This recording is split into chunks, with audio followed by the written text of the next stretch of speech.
I still remember the sound. Not the splash, but the silence right before it. That tiny, still moment when Thor looked at me, eyes shining with excitement, and then leapt into the water like it was the only thing in the world that mattered.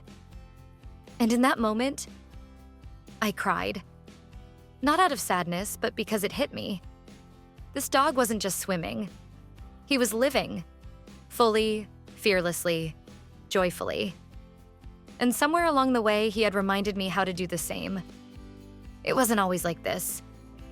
When I first brought Thor home, I didn't know how much he'd change my life. I wasn't even sure if I was ready for a dog again. After losing my last one, I had promised myself I wouldn't go through that heartbreak a second time. But then Thor happened. He was this blur of energy, all paws and ears and personality, staring at me from the corner of the shelter like he already knew we were supposed to find each other. He had been passed over by family after family. Too big, too loud, too much. But I saw something in him that felt a lot like hope. The kind you don't realize you've been missing until it sits beside you, breathing softly against your arm. Bringing him home was chaotic, to say the least.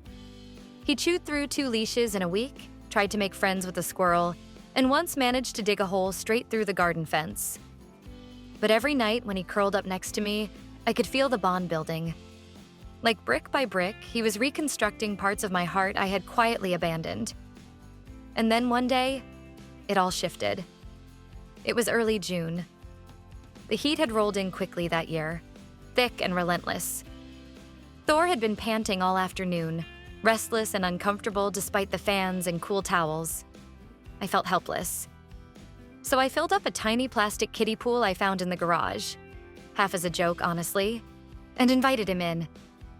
He looked at it, tilted his head, and then, in true Thor fashion, dove in nose first like it was the ocean.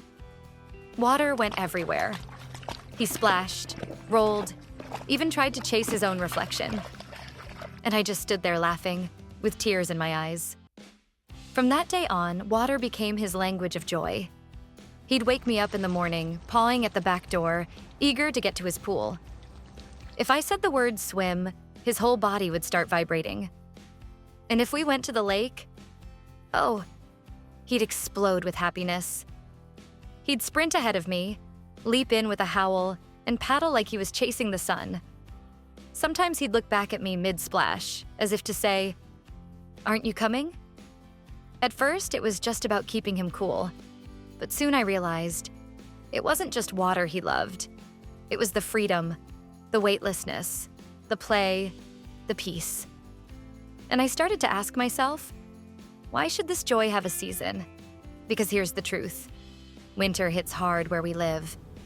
Temperatures drop to -25. Snow piles higher than car roofs. And each year, when the pool had to be drained and put away, Thor would sit by the garage door, waiting, hoping. I couldn't stand it anymore. One evening, as he lay at my feet, I looked down at him and whispered, "What if you didn't have to wait for summer?" I spent the next 2 weeks scribbling ideas, Googling solutions, calling friends who thought I'd lost my mind. And then I made a decision. I was going to build him a pool he could use all year round. Not outside, but in the garage. Everyone told me it was impractical, too expensive, too much work. But Thor didn't see limitations. He saw water, and laughter, and love. So I followed his lead. We insulated the garage from floor to ceiling, installed a heating unit, found a pool that would fit, and made sure the flooring could handle the moisture. It took weeks, more than a few sleepless nights, and more money than I'd like to admit. But the first time Thor stepped into that warm indoor pool in the middle of January, it was all worth it. He looked at me like I'd hung the stars just for him. And then he swam, for 22 minutes straight. He even tried to splash snowflakes through the open garage window. Since then, it's become part of our rhythm. Morning swims, afternoon splashes, late-night dips. Some days, I think that pool saved us both. Especially during the hardest weeks, when I was laid off from my job, when my mom fell ill, when the world outside felt too heavy to bear.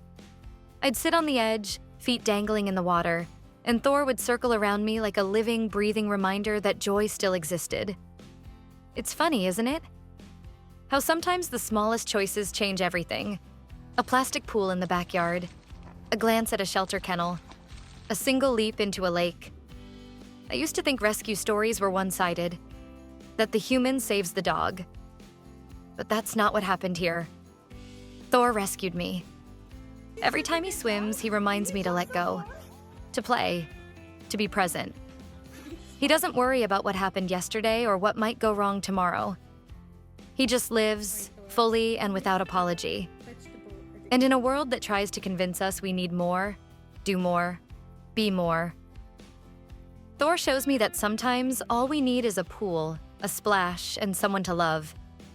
If you're watching this and you've ever felt overwhelmed or stuck or lost, maybe this is your sign. Rescue the dog. Build the pool. Take the leap. There's a kind of healing that only comes when you allow yourself to find joy in the simplest things. Thor taught me that. And if you're the kind of person who believes that joy, pure, unfiltered, tail-wagging joy, deserves to be shared, I hope you'll consider helping us bring that to other animals like Thor. There are so many dogs sitting in shelters right now, waiting for someone to believe in their joy, waiting for their pool, their lake, their leap. We're working with local rescue groups to give more dogs like Thor a second chance. Whether it's through heated spaces in winter, access to safe swimming areas, or simply loving foster homes, every bit helps. But if nothing else, I hope Thor's story stays with you. The way he looks at the world, the way he splashes without hesitation, the way he wakes up every morning ready to love, to play, to live. He's just a dog, they say. But to me, he's a teacher, a friend, a reminder that no matter how cold the winter, joy can always find its way back. Just ask Thor.